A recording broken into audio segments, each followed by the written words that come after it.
Have a story to tell? I believe you. Ghost, cryptids, the unknown. Let's talk about it. This is my GhostCast.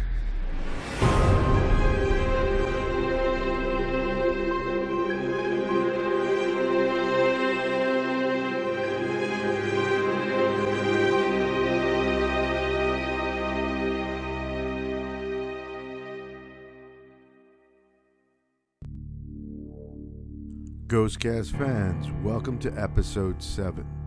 In episode 7, we're interviewing Lydia Orta, good friend of mine. Now, her stories are all kind of crazy. You're somewhere in between dolls and mannequins, so stay tuned.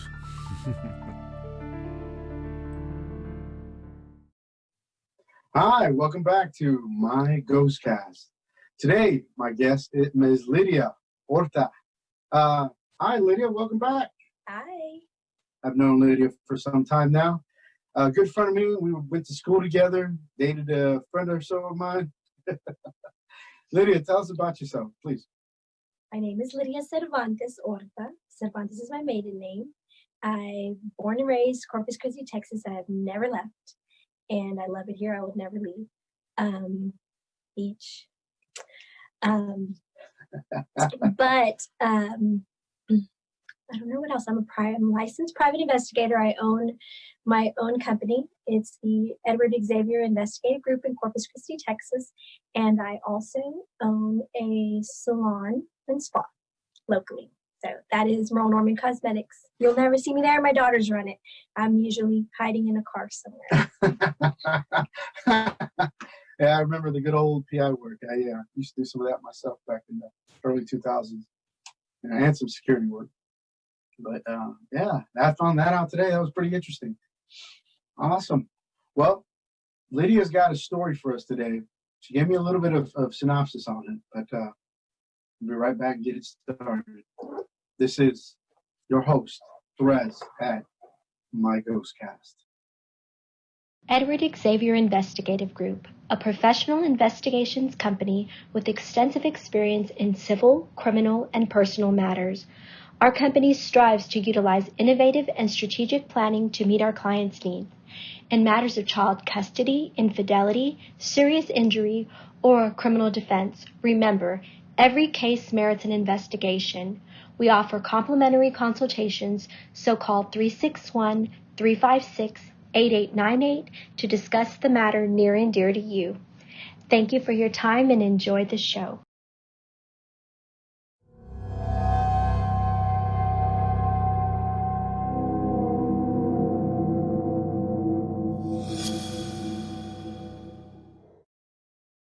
And welcome back to my GhostCast. Our host today is me, Therese Gonzalez, and my guest today is Lydia. Lydia, you were telling us a story? Yes. So I grew up in the same house. I lived there till I was an adult. Vincent Drive here in Corpus Christi, Texas, off of Airline.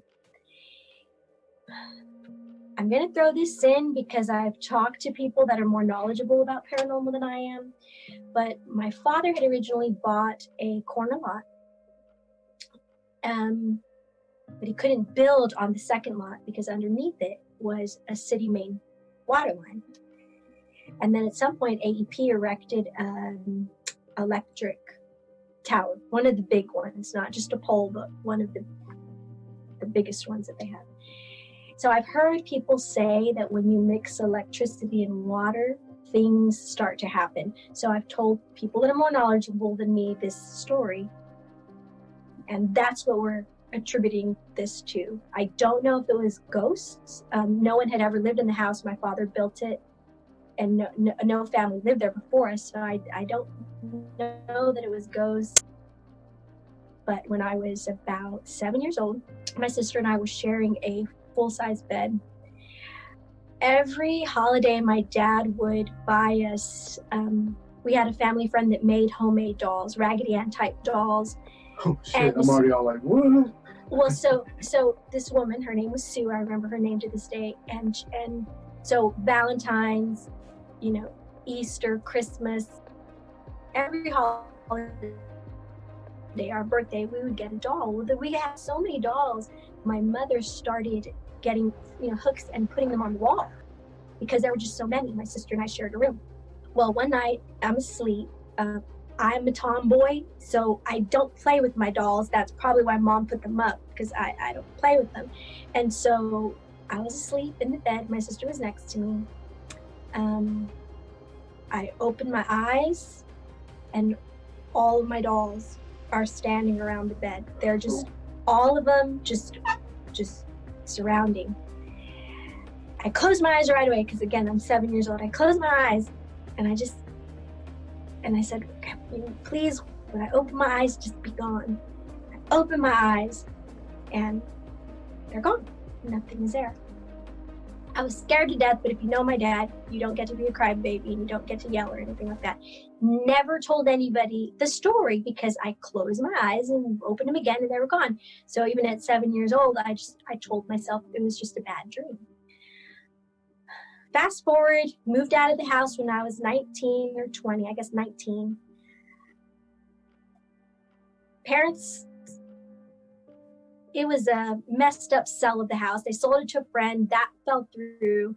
The foreclosure was falling on my dad. At this point, I'm engaged. I'm about 22 years old, 21, engaged. My dad says, look, when the sale fell through, the house fell back into me. It's only this X amount of dollars. Do you want the house? Y'all are getting married. Maybe you should take the house. Sure, we'll take the house. So my fiance and I buy the childhood home that I grew up in. Needed a whole remodel. We're remodeling. The girls would have I had my girls before I was married. So I had children. We're decorating the back room for them. So we put them in the middle room. The same room that I shared with my younger sister when we were growing up. My daughter is 7. She's in that room. She's asleep, sharing a bed, similar to the one I had with her younger sister. And we're in our room. Marina wakes up screaming, Mom, I had a bad dream. Okay, I run in the room and holding her on the bed. I'm holding her.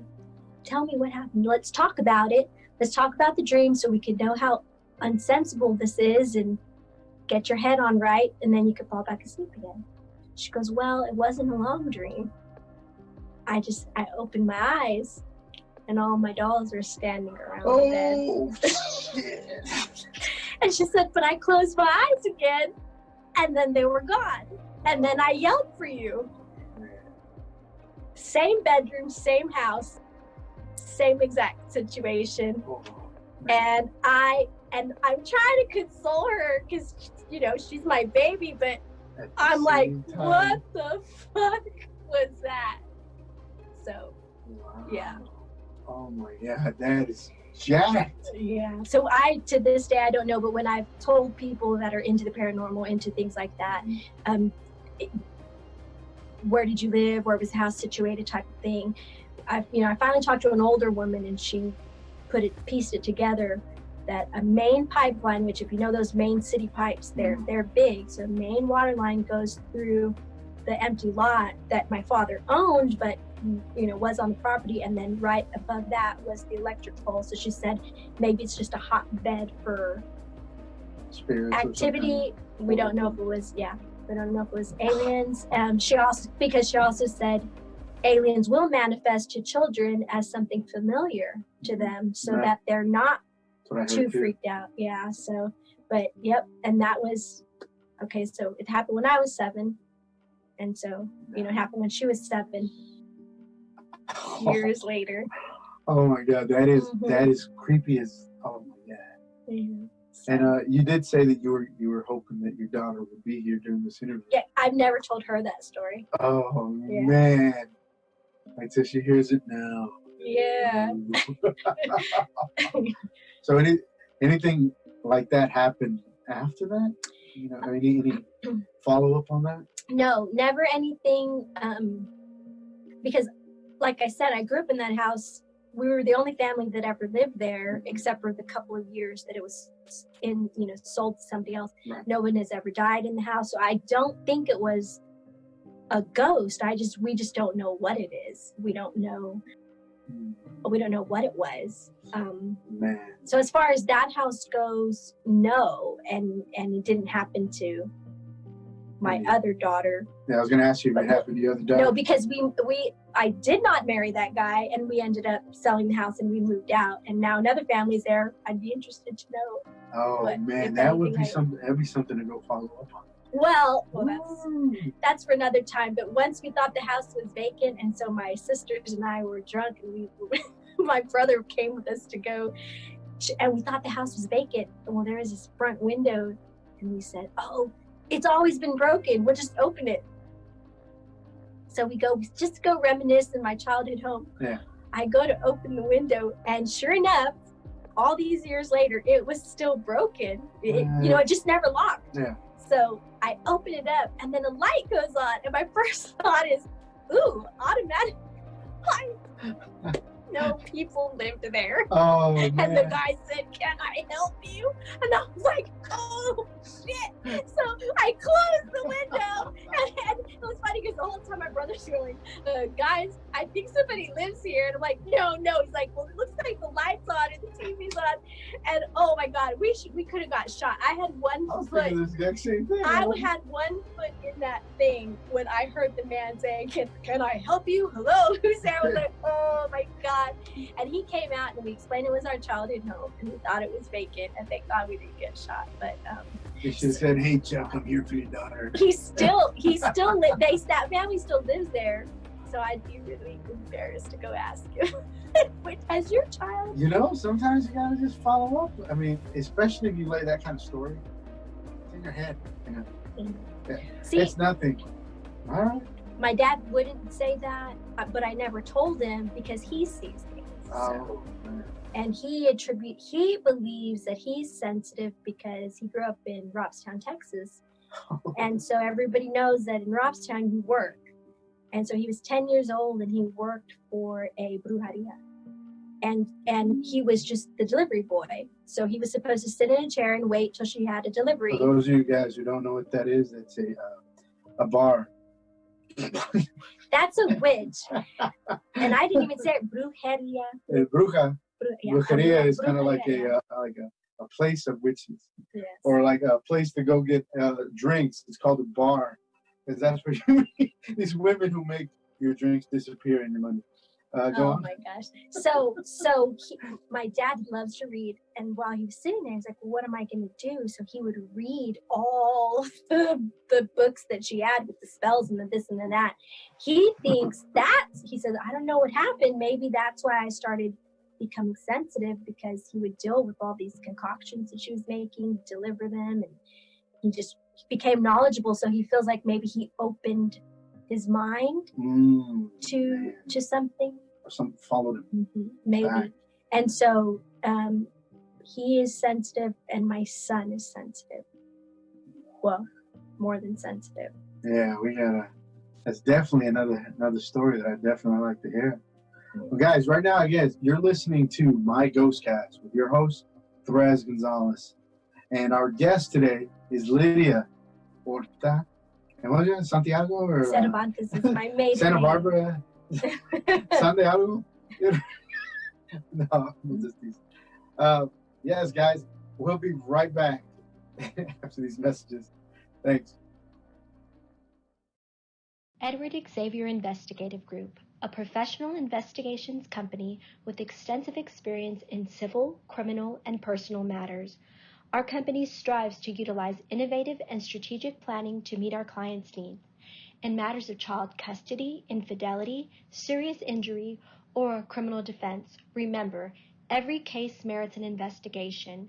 We offer complimentary consultations, so call 361-356-8898 to discuss the matter near and dear to you. Thank you for your time and enjoy the show.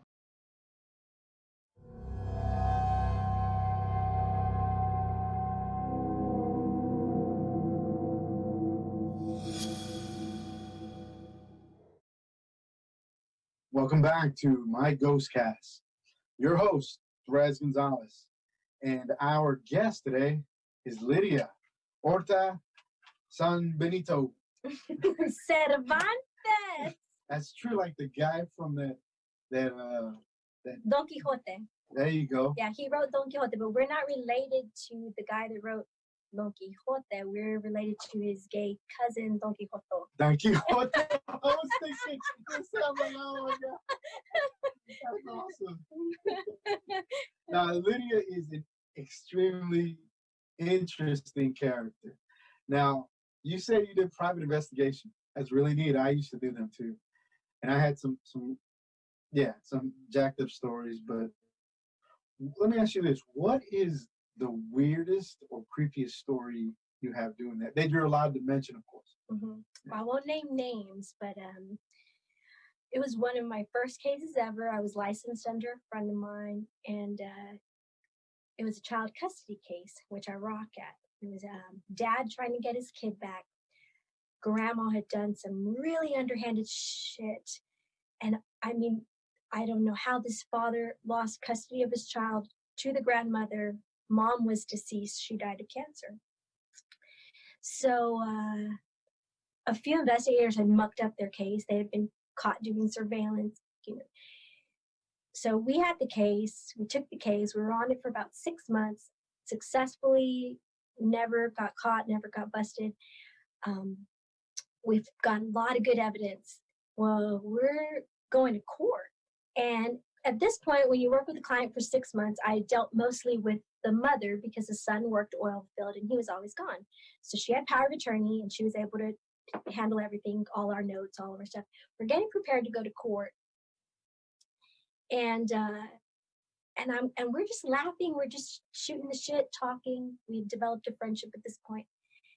And I said, man, it still blows my mind how the hell this bitch got custody of your grandson from his biological father, who was pretty much a straight up guy. And she said, I don't know. I was like, she must have made a deal with the devil, I mean, how did she do that?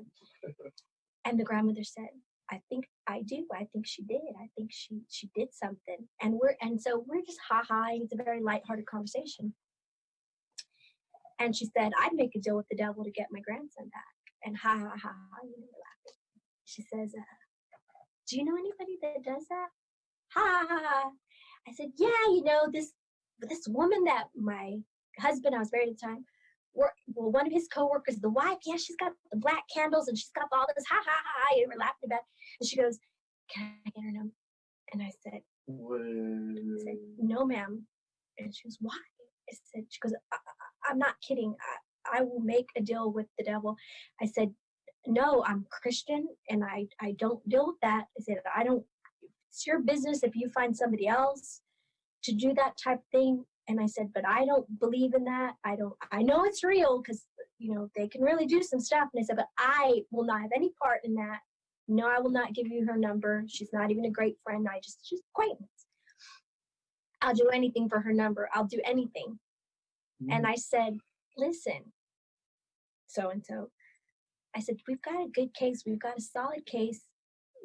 What we were doing was we're picking up some notes from another investigator. Mm-hmm. I said, we've got a solid case. I think with his notes and what we've gathered in the last 6 months, we're going to win this thing. We're going to be all right. And she said, I don't know. She said, we're not laughing anymore. She looks at me. She says, I'm scared for my son. And I'll do anything to save my son and get my grandson. I'll make the deal with the devil. Wow. I said, I'm sorry. I won't have any part of that. She left. I left. We're at home. We're getting everything together because we're going to court the next morning. So I guess her and I had that conversation 2 days before, and then we're prepping for court. Getting ready, making sure we've got all our words right, all our timeline correct. My sister works with me, so we're both dealing with this together. My phone rings. She used to call me all hours of the day and night. My phone rings. Pick up the phone. She says, we're not going to court. And I said, what are you talking about? We're due to go to court tomorrow morning. She said, my son died at 6 o'clock this morning.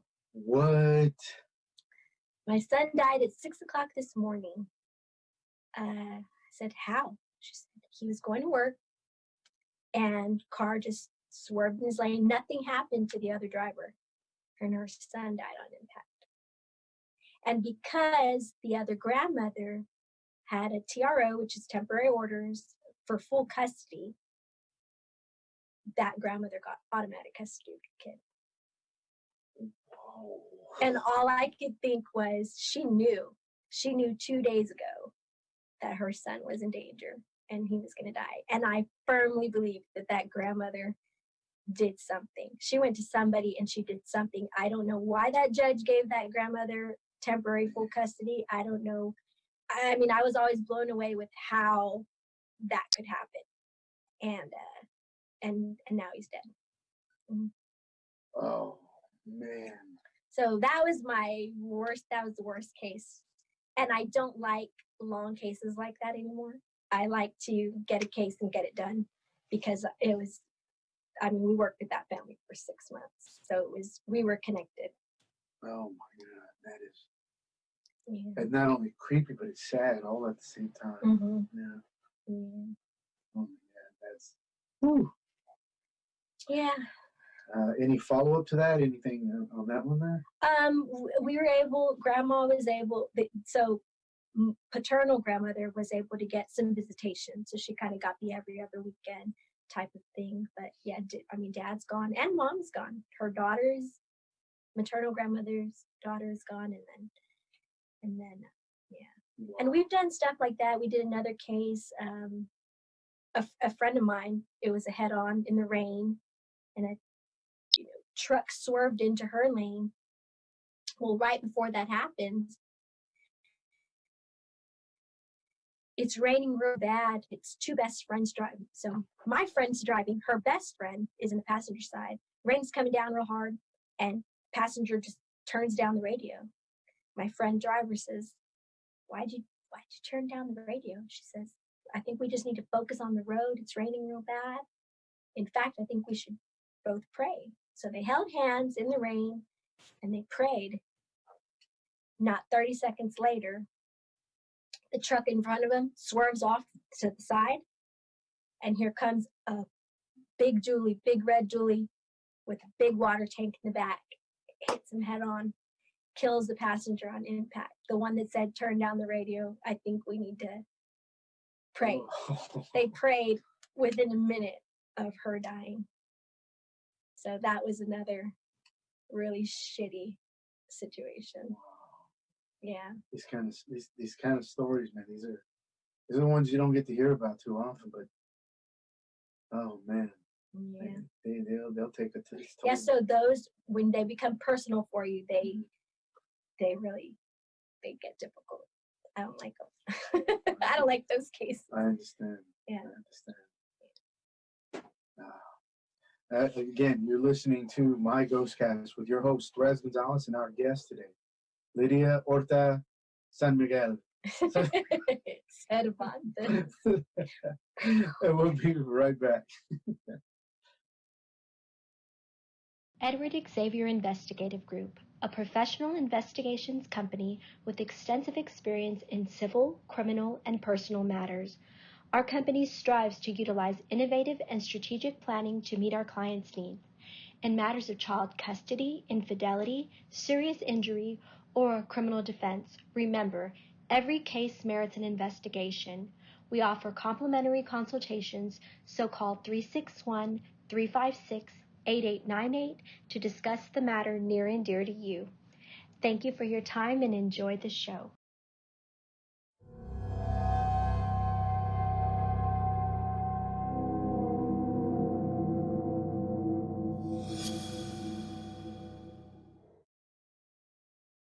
Welcome back to my GhostCast. Your host, me, Rez, and my guest is Lydia Orta de Tortuga.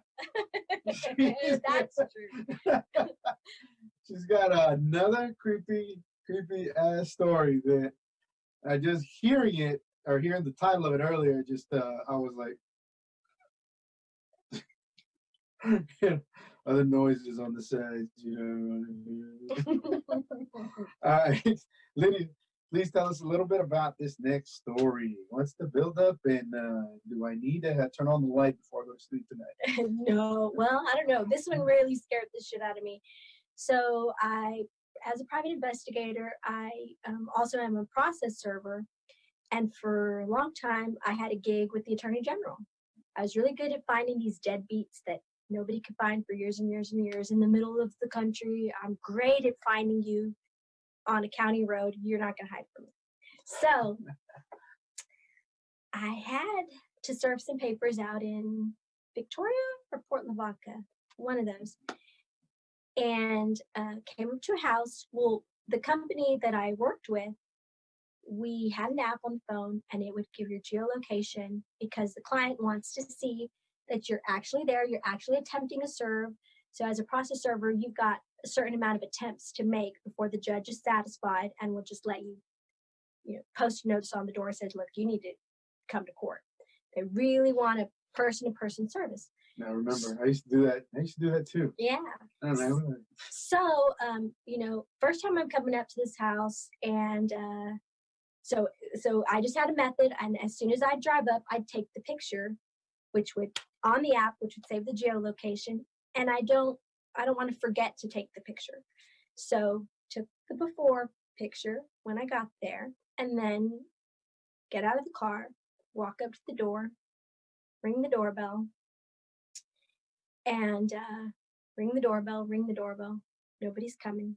All of a sudden, I notice on the side, there's paper. And I'm not reading it.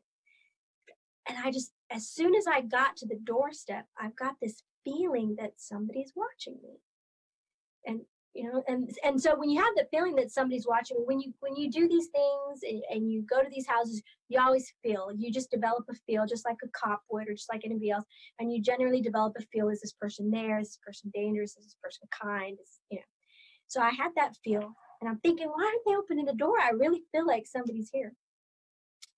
I turn to look at the window, and I see a head. I see a face looking at me, and I'm like, oh, it's a mannequin. A hairstylist mannequin. So I'm like, I'm not freaked out. My sisters are hairstylists. So I'm like, oh, it's a mannequin. That's weird. Okay. Then I decide to read the notes on the window because nobody's coming to the door. Notes say, this house is vacant. All packages, please deliver to the trailer around the side. Okay. So I walk up the trail, go around, go to the trailer.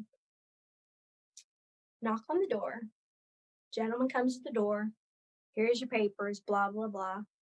And I said, yeah, I go, it was so, I said, that was so weird because I was ringing the doorbell. And I said, nobody came to the door. I'm such an idiot. I'm just chit-chatting with them. I'm such an idiot. I didn't read the signs to come around. And he goes, oh, yeah, that house is vacant. It's been vacant forever. And he said, I just use it to store old junk. I go, oh, he goes, yeah, my wife she was a hairstylist. She used to have a salon. And so that was her salon. She ran the salon out of that house, but she's since passed and she's no longer there anymore. The salon's no longer there anymore. I said, oh, okay. Well, that explains the mannequin in the window. And he says, what mannequin? And I said, there's a mannequin that was in the window. He says, there's no mannequins over there.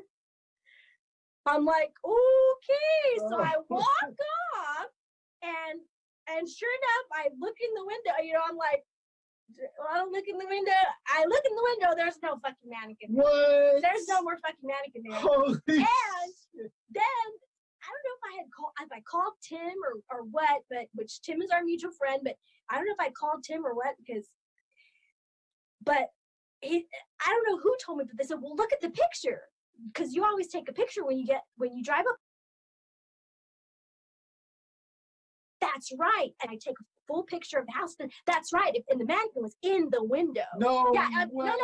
It was not in the window in the picture. But what I'm saying is when I felt somebody looking at me, the mannequin was clearly in the window, like close to the glass in the window. So when I went back to look at the picture, I was like, that's right. I'm going to see if that mannequin is in the picture that I took when I pulled up. There was no fucking mannequin in the picture. No. Oh, see, that's the kind of shit that creeps me the hell out. I was creeped out forever. And then I left. And then the next morning, because I stayed at my dad's in Victoria. And then the next morning I got up and I went for a drive down this county road. And then this weird freaking deer thing happened where the deer were just running into a 10, 12-foot fence and just breaking their necks. I mean, it was the worst 2 days. It was just creepy. It was just creepy. Where are you again? It had to been. Well, so I used to do the whole triangle, but that day I was in Port Lavaca in Victoria. That was my. Man, that is jacked. Man, I have a clown phobia, and I have like issues with dolls. And I'll tell that story at some other time, but mine had to do with the museum that we have down here in Corpus. It started there, and later on it winds up connecting to an episode on Ghost Adventures, and the exact same clown that jacked with me jacked with Zach. And I was like, that's it. I haven't seen that since I was a little kid. I recognized the fucking clown. Anyways, I'll tell that story another time. Woo! All right. Man, you got me already all like, all right, I'm going to have to sleep with the lights on. I'm going to have to sleep with the lights on. Mannequins. So thank you for being a guest on here. Hopefully we'll have you back if you got any more stories you want to share. If anybody's interested in getting a hold of perhaps like your service or anything, tell us again how to contact you. So my business line is 361-356-8898. I take criminal defense, personal injury. I do like civil litigation, but I also do surveillance. Don't really like the cheaters cases, but I definitely love custody cases. I'm a big advocate for the dads. Good. Yes, so true, man. The odds are stacked against us. And not when you get me. See. So guys, pay attention to this. We'll be putting that number down at the bottom of the screen. Don't hire a lawyer, hire a PI first. That's right, suckers. Thanks again for being a host. Any advice for or any party sayings or anything you'd like to say to the audience? Anything? Don't. Absence of evidence is not evidence of absence. I hate when people say, no, that's not real. You don't know shit. In the grand scheme of things, you know about that much. In the realm of possibilities, I don't understand how people can be like, that's exactly it. This is it. Yeah. Those absolutes. It just makes you look like an idiot. Yeah. Thanks again. Again, guys, this is Lydia. Our guest is Lydia Orta de la Santiago Cervantes. Yes, Cervantes. And again, thank you guys for watching. Don't forget to like, share, and subscribe. This is Therese Gonzalez signing off on my GhostCast. Thanks, guys. Have a good one. Crazy, right? Man. Dolls, mannequins, that scares the crap out of me. Anyways, that was my buddy Lydia. Amazing friend with amazing stories. We look forward to as the episodes get creepier. Thanks for listening and see you soon. This is Therese with my GhostCast.